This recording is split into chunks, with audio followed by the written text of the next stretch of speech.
Welcome all to the Crown Whisper, where I give you all the BRF updates on whatever with a dash of satire. And what a glorious shift in Windsor's Easter festivities. Gone are the days of lavish displays of royal grandeur, replaced instead by the thrilling prospect of a monarch in dire health and a conspicuous absence of a certain princess and her clan. How utterly delightful. One can't help but revel in the stark contrast between the past and present Easter spectacles. Ah yes, the memories of the full turnout of the royal family basking in the spring sunshine at St. George's Chapel, their worries limited to the countdown to the coronation. How quaint. Now, however, we are treated to a much smaller affair, where the only certainty seems to be the presence of the king and queen, though one can only assume they'll be shrouded in a cloud of gloom and concern for the king's ailing health. Oh, but let's not forget the Princess of Wales and her noble quest for the holy trinity of wishes: time, space, and privacy.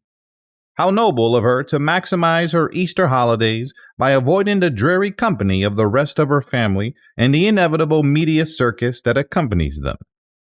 Truly, the image of Easter Sunday 2023 versus 2024 shall be etched into the annals of history as a testament to the fluctuating fortunes of the monarchy. And what of the poor Buckingham Palace staff, you ask? How they must be huddled in their bunker, pondering the existential crisis of their very existence. No doubt they're wringing their hands in despair, wondering if their purpose in life has been reduced to mere custodians of a dwindling institution, a relic of a bygone era. But fear not, for history has shown us that the crown has weathered storms far fiercer than the current drizzle of woes.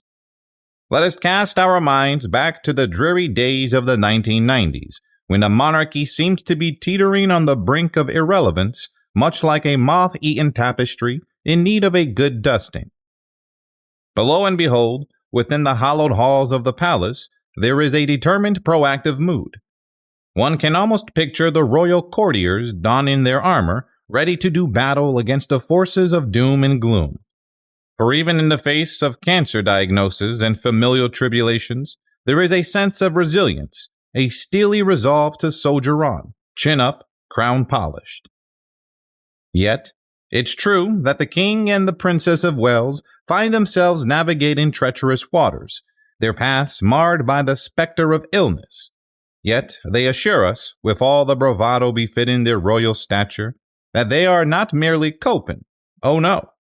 They are forging ahead with purpose, their frames of mind as resilient as a castle wall.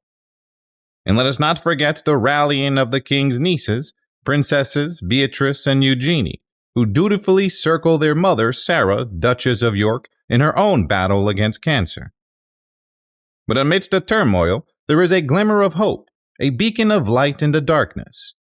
The king, buoyed by the outpouring of well wishes from his loyal subjects and sackloads of get-well cards from around the globe, stands tall, his workload as hefty as ever, his spirit undaunted. But apparently, the princess's diagnosis has brought the king closer to his progeny and even closer to Catherine. How heartwarming. It's like a dysfunctional family reunion, complete with hospital visits and whispered conversations about how to handle the PR disaster brewing in the background. And speaking of hospital visits, let's not downplay the significance of the king's toddle to Catherine's side at the London clinic. It was no mere stroll in the park. It was a grand affair, accompanied by none other than Her Majesty herself. Because when you're dealing with royal health crisis, you need the whole entourage to make it feel like a proper spectacle. And let's give credit where it's due. The king is apparently the go-to guy for major national broadcasts now. Who better to advise on the hazards of recording at Windsor beneath the constant roar of Heathrow air traffic? It's like a scene from a playwright's tragedy, with the king playing the role of the wise old sage, imparting his royal wisdom upon the masses. And the royal lunch invitations are flying fast and furious at the castle, because nothing says I care like breaking bread with your loved ones after a tumultuous recording session the day before.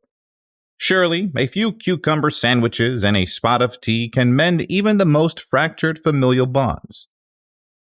But let's delve deeper into the juicy drama, shall we? The king's own brush with mortality apparently played a pivotal role in the princess's decision to grace the nation with a broadcast. Ah, yes, because when life gives you cancer, why not turn it into a primetime spectacle for the masses? And let's not forget the myriad other reasons for this grand announcement. From staff shuffles in the Kensington Palace household to data breaches and pesky social media trolls, it seems the royal family has more drama than an episode of The Kardashians. But the palace remains surprisingly calm amidst the storm.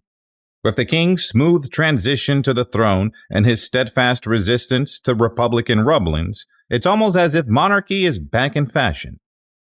Yes, indeed, less than a year on from his coronation, King Charles III has managed to make it feel like he's been ruling for aeons. And with a newfound commitment to transparency and relatability, it's only a matter of time before the royal family starts live streaming their tea parties for the world to see. And then we have the Royal Medical Bulletin, a thrilling read for those who enjoy a bit of morbidity with their morning tea. Who could have predicted that we'd one day be treated to details about the king's prostate? Ah, how the times have changed. Gone are the days of royal mystique, replaced instead by a candid discussion of royal plumbing. But despite his cancer diagnosis, the king remains steadfast in his duties. No core constitutional roles affected here, folks. Oh no, you can still catch a glimpse of His Majesty cruising between residences, his windows untinted, his wave as enthusiastic as ever. Because nothing says monarchy like a leisurely drive past the common folk.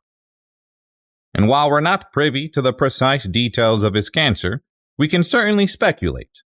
Sandringham retreats, Highgrove jaunts, Windsor Castle wanders. Oh, the life of a cancer-stricken monarch is positively riveting. But fret not, for plans are afoot to ramp things up, royal style. From garden parties to royal ascot, all will be reconfigured with sensible medical precautions. After all, what's a bit of cancer when there's a birthday parade to plan? And let's not forget the royal backup team ready to soldier on in the king's absence. Because when one royal falls ill, there's always another waiting in the wings, eager to pick up the scepter and carry on the tradition of waving aimlessly at adoring crowds. But why, you may ask, doesn't the king draft in some fresh faces to help out? Ah, but you see, there's a protocol to follow, a Sandringham protocol, if you will. No half-in, half-out members of the royal family allowed. It's all or nothing in this monarchy, folks. You're either waving from the balcony, or you're out on your ear faster than you can say constitutional crisis. And the daffodils, symbol of hope, beacon of resilience, and apparently the go-to prop for royal broadcasts in times of crisis. Who knew that a simple flower could carry such weighty significance in the annals of royal history?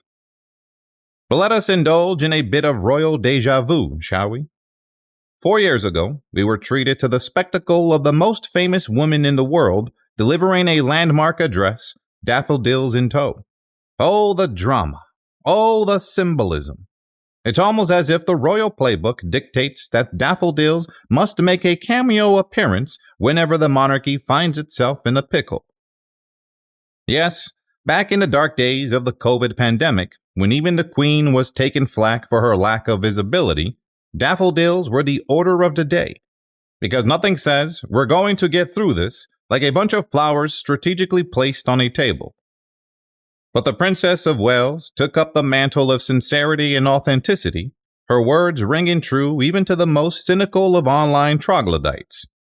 Filmed by BBC Studios events, because apparently only the best will do when it comes to capturing royal moments on film. And now, as Easter approaches, the show must go on. The king may not be able to grace Worcester Cathedral with his presence, but fear not, for Queen Camilla is here to dispense Mondi coins to the deserving locals. Because what's Easter without a bit of royal pageantry, eh? And at the end of it all, as the curtains close on another royal spectacle, the Queen will be presented with, you guessed it, daffodils. Because in the grand theater of monarchy, symbolism reigns supreme, and nothing says we're still standing like a bunch of flowers. And that's it from me, but what a merry dance we've had through the hallowed halls of Windsor's Easter festivities, where daffodils reign supreme and the monarch's prostate takes center stage. Who could have predicted that amidst the pomp and circumstance, we'd find ourselves knee-deep in discussions of royal plumbing and the strategic placement of floral arrangements?